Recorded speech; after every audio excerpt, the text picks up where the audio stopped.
আমরা সত্যর কথা বলি। আমরা কোনো দলের কোনো গোষ্ঠীর লেসপেন্সারি করি না। আমরা গণমানুষের যে কথা ওই কথাটাই বলি। এই জন্য আপনি দেখবেন শুধু টেকনাফ থেকে শুরু করে তেতুলিয়া, এটা তো একটা স্লোগান। আমি সেটা বলতে চাই না স্লোগান ছাড়া, মানে রিয়ালিটি বলতে চাই।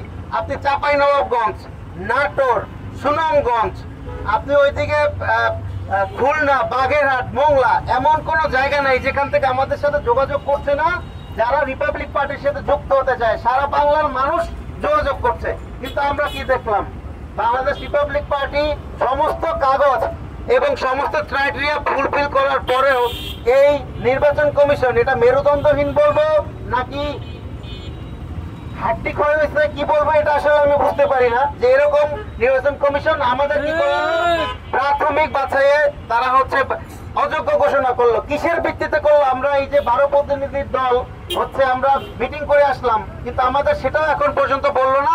বললো যে 7 দিনের মধ্যে জানানো হবে। তো এই রকমের একটা অবস্থায় আমরা বাংলাদেশের যে আমাদের যে মানুষ আছে, বাংলাদেশের যে সমস্ত রিপাবলিক পার্টির সমর্থক আছে, সবার কাছে বলতে চাই যে আপনারা দমে যাবেন না। আমরা প্রয়োজনে কোর্টে যাব, কিন্তু এই রিপাবলিক পার্টির নিবন্ধন ইনশাল্লাহ নিয়ে আসবো আমরা।